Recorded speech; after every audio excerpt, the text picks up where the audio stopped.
Hoje nós vamos falar sobre fé e superstição. Vamos ver se existe alguma ligação entre um e outro.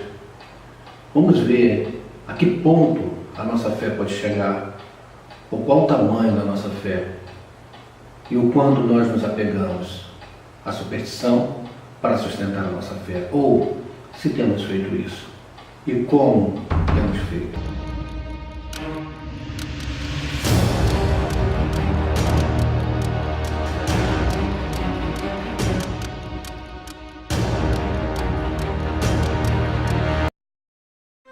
Fé e superstição são dois fatores muito significativos dentro da igreja. Quando nós vimos isso acontecendo? Em que momento nós vemos isso surgir dentro da igreja? Será que na palavra de Deus nós encontramos homens que foram supersticiosos? À luz da palavra de Deus, nós vemos circunstâncias supersticiosas. Na realidade, o Senhor nunca ensinou o povo de Deus a ser supersticioso, porque a superstição nada mais é do que apego infundido a algo, assim diz o dicionário Aurélio. Apego infundido a algo. Pode ser um objeto, pode ser até mesmo uma oração, pode ser uma reza, pode ser uma mantra, pode ser alguma coisa. Isso é superstição. Um objeto, pensamos que colocando um objeto em determinado lugar, pensamos que ali pode ser posto a nossa fé, podemos imaginar que através daquele objeto, aquele objeto vai ter um poder sobrenatural. Ele, com esse poder sobrenatural, ele vai expulsar o mal, ele vai repelir o mal. Bom, infelizmente, temos visto isso nos dias de hoje. E à luz da palavra de Deus, nós encontramos também essa mesma superstição, nós vemos esse apego infundido. Nós vemos que o povo de Deus, ele idolatra a serpente de metal. É interessante observar isso. Segundo a palavra de Deus, diz que o Senhor ordenou a Moisés que fizesse aquela serpente de metal por consequência da desobediência do homem. A sua rebeldia trouxe sobre eles aquelas serpentes no deserto. E quando o povo era picado por aquelas serpentes, eles iam até Moisés, Moisés levantava aquela serpente sobre uma haste, e quem olhava para aquela serpente ficaria curado, não morria pelas picadas das cobras, das serpentes. Então aquela serpente, ela vem ser guardada no tabernáculo, ela atravessa o deserto, ela entra com o povo de Deus para a terra prometida, ela é colocada no templo, ela é colocada ali, sempre cuidada como um objeto de lembrança, não como um objeto de adoração, mas como exemplo de um ícone que remete a uma lembrança, uma história, um acontecimento. Nada mais do que isso. Era somente para trazer a memória ao povo o que Deus fizera com eles, ou como Deus operara em seu meio. E a serpente foi um instrumento, foi um objeto para esse operar de Deus. A régua da graça, os modos operantes de Deus, nós às vezes não entendemos. E não vamos tentar também entender. Não é esse o nosso objetivo aqui. O nosso objetivo aqui é entender, na verdade, o homem. Porque Deus deu ao homem a sua palavra para que a sua palavra servisse de orientação para nós. Para que nós pudéssemos andar segundo a sua palavra e assim obedecermos, e assim crescermos, nos aproximarmos mais de Deus, termos mais acesso ao Senhor, porque o Senhor nos concedeu esse acesso. E a sua palavra é o veículo que nos conduz a isso. Então nós observamos que já em 2 Reis, capítulo 18, nós já vemos o povo ali já idolatrando essa serpente. O povo ele começa a queimar incenso a essa serpente de metal.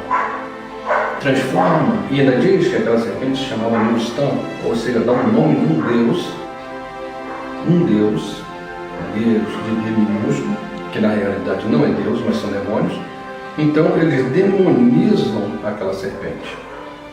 Ela transforma aquela serpente num objeto de toque de fé e começam a queimar incenso. Queimar incenso quer dizer, eles estão fazendo orações àquela serpente de metal. Então nós começamos a observar que ali começa a surgir uma superstição. Aquela serpente seria um objeto de graça. Na realidade, a serpente nunca foi um objeto de graça. A graça sempre esteve sobre o Senhor. A misericórdia sempre esteve sobre o Senhor. Aquela serpente de metal, ela só foi posta ali, ela só foi colocada ali como um ícone para chamar o povo ao arrependimento, ao entender sobre a sua desobediência, a compreender o mal que estava sobre eles não era causado por Deus, mas era causado por eles próprios. Ou seja, se planta, se colhe. Então aquela serpente, ela tinha um único objetivo: fazer com que o povo enxergasse seus próprios pecados. Ela não era um objeto de graça, mas era um objeto de juízo na realidade. Na realidade, era um objeto de juízo. Então nós observamos que o povo começava a queimar aquele incenso, começava a adorar aquela serpente de metal. Mas Deus, Ele não dorme. Deus está sempre atento a todas as coisas. E Deus, na sua atenção para tudo que estava acontecendo, Ele faz o quê? Ele levanta o rei Ezequias, o rei do qual ele vem a pegar aquela serpente, ele vem a quebrar aquela serpente, ele vem destruir os altares. Ele começa a mostrar ao povo que havia um único Deus a ser adorado. Que na realidade só havia um Deus a ser adorado, eles não tinham que estar adorando objetos algum. Será que hoje nós temos visto dentro da igreja adoração a objetos? Eu quero lhe perguntar essa noite: o que a igreja tem feito com a sua fé? Aonde está a fé da igreja? Será que a fé da igreja está realmente depositada em Cristo? Será que estão esperando ser atendido pela graça e ser salvo? Ou será que estão esperando em Deus somente nessa terra? Bom, segundo as Escrituras, ela diz que pobre e miserável homem que sou, que espero em Deus somente nesta terra. Outro texto vem a dizer: o Deus deles é o vento, e a glória deles é para a perdição deles próprios. São as escolhas que são feitas, são as decisões que são tomadas. Será que estão todos preparados? Será que estão todos prontos para as decisões? Bom, temos visto hoje nas igrejas, nossos cultos, em alguns cultos, tem havido um incentivo muito grande para que se leve rosas para suas casas. Tem havido um incentivo muito grande para que se leve sabonetes e se banha com aquele sabonete. Ele usa esses objetos que são tangíveis, objetos materiais. Às vezes até mesmo o próprio óleo, que é muito usado nas nossas igrejas da Assembleia de Deus. E se não orar com óleo, o milagre não acontece. Se não orar com óleo, e se não for o pastor impor as mãos e orar, eu não vou ser curado, eu não vou alcançar o milagre, o mal não será repreendido. Então, concentramos muito a nossa força nos outros e esquecemos que nós temos também a força está em nós, que é de Cristo. O que na realidade não é nossa, não está, mas está em nós, porque foi nos dado o Espírito Santo, isso está em nós. E Jesus disse que se orares crendo, recebereis. Se nós tivermos fé como um grão de mostarda, essa fé se projeta, ela cresce. Mas o problema é que tem sido colocado fé no lugar errado. Tem sido depositado a fé nas coisas erradas. Tem esperado de coisas erradas. Eu não posso esperar que um milagre na minha vida venha acontecer, porque A ou B impôs as mãos sobre a minha cabeça e orou por mim. Eu tenho que crer que Deus tem levantado a sua igreja mística. Eu não estou falando de um corpo físico, mas de um corpo espiritual. Que Deus tem levantado essa igreja mística em meu favor. Em meu favor. Porque eu não sei em qualquer lugar do mundo, eu não sei aonde, mas existe às vezes um irmão que está orando por mim, que está orando por você, que tem intercedido por sua vida. Então nós só precisamos crer que a fé é o firme fundamento das coisas que não se vêem. Não se veem, mas a prova das coisas que se esperam, porque nós esperamos, na realidade, nós não esperamos tocando, porque se eu preciso tocar em um objeto para ter fé, eu tenho uma certeza, uma convicção que isso não é fé, porque eu vejo, porque eu toco, porque esse objeto ele é tangível, ele pode ser tocado, e a fé na realidade não pode ser tocada. O que o Senhor fez por nós não pode ser tocado. Nós vemos que no texto sagrado, quando Jesus ressuscita e ele se apresenta aos seus discípulos, Tomé não estava junto deles naquele momento. E quando eles contam para Tomé o que havia acontecido, que eles tinham visto o Senhor e o Senhor havia ressuscitado, a primeira coisa que Tomé faz, ele não acreditar, e não acreditar é dizer: se eu tocar nas suas feridas, se eu tocar do seu lado, eu vou crer. Se eu ver aquele furo, aquelas marcas, eu vou crer. Eu preciso ver os ferimentos para crer. Eu preciso ver o seu lado furado, perfurado por aquela lança para crer. Então quando Jesus aparece para eles, a primeira coisa que ele faz é: vem cá, Tomé, toca nas minhas mãos, veja aqui essas marcas. Vem cá, Tomé, toca no meu lado que foi perfurado. E Tomé: não, Senhor, não preciso. Aí nesse momento ele acorda, ele desperta. Ele diz: não, Senhor, eu não preciso. Dizendo: Senhor meu e Deus meu. Irmão, será que nós estamos preparados para dizer nesse momento: Senhor meu e Deus meu?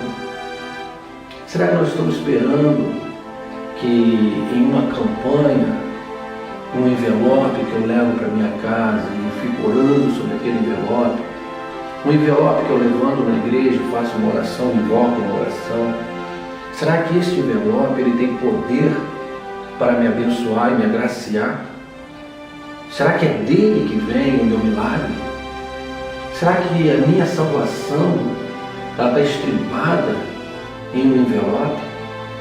Em o que uma pessoa, um homem comum como eu, pecador, pode fazer por mim? Não. Se eu estou indo por este caminho, eu começo a perder a direção. Mas eu tenho que crer que é Jesus quem faz todas as coisas. Que o milagre não vem por mãos humanas, porque o Verbo ele se fez carne e habitou entre nós. Ele deixou a sua glória para repartir conosco as mesmas dores, as mesmas lutas. E é bom você entender uma coisa: a palavra de Deus diz que eu nunca vi o justo mendigar o pão e nem a sua descendência passar fome. Diz o salmista: já fui jovem, agora sou velho, mas eu nunca vi o justo mendigar o pão e nem a sua descendência passar fome. Então eu vejo que na palavra de Deus diz que o Senhor não rejeita ninguém. Ele não me rejeita, Ele não te rejeita. Há um coração contrito, o Senhor não rejeita. Há um coração contrito, o Senhor está sempre pronto a atender. Eu só vejo em um momento nas Escrituras que o Senhor vem a rejeitar alguém. Sabe quem é essa pessoa que é rejeitada nas Escrituras? O próprio Cristo, o Senhor Jesus. Porque quando ele está naquela cruz do Calvário, ele diz: Pai, Pai, por que me abandonaste? Ele sente o abandono. Sabe por que ele sente o abandono? Porque ele estava absorvendo o meu e o seu pecado. Ele estava absorvendo o pecado da humanidade. Ele estava absorvendo em si uma coisa que ninguém podia enxergar. Algo que os fariseus não enxergavam.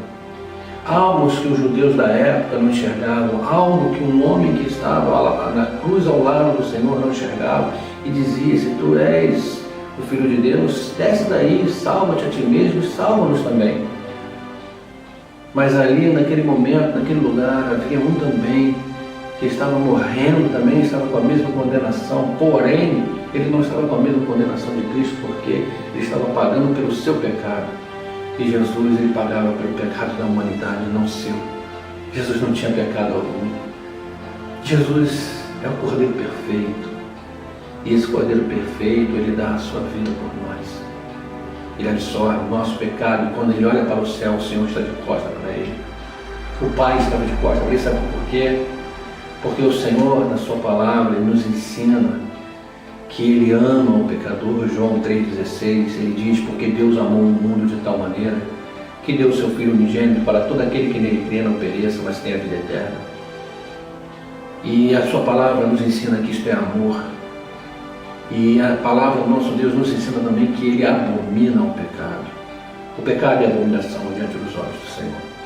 E Jesus, ele estava naquele momento absorvendo todo o pecado da humanidade. Então, por isso, ele é abandonado. E ele sofre a morte e morte de cruz. E ele diz: eu dou a minha vida porque ninguém a pode tomar. Eu dou a minha vida. Ele deu. O Senhor, ele deu a sua vida por mim. Ele deu a sua vida por você. E o que nós temos dado ao Senhor? Será que nós temos buscado ao nosso Deus através de objetos? Será que nós temos esperado de Jesus somente aquilo que é material, aquilo que é físico? O que nós temos esperado do Senhor? O que nós temos esperado do Senhor? Essa é uma pergunta que tem que ecoar dentro do nosso coração. O que verdadeiramente temos esperado? Será que nós estamos aí cheios de fetiches? Abrindo nossa Bíblia, no Salmo 91, deixando aberta em cima da mesa ou de uma estante? Bom, lamento te informar uma coisa. A única coisa que vai acontecer, as páginas vão amarelar. E mais nada. Você não vai ser protegido porque você está com uma Bíblia aberta no Salmo 91. A sua casa não está sendo protegida porque a Bíblia está aberta no Salmo 91. Porque aquelas folhas, se ela ficar na chuva, ela dissolve, ela rasga, ela amarela com o tempo.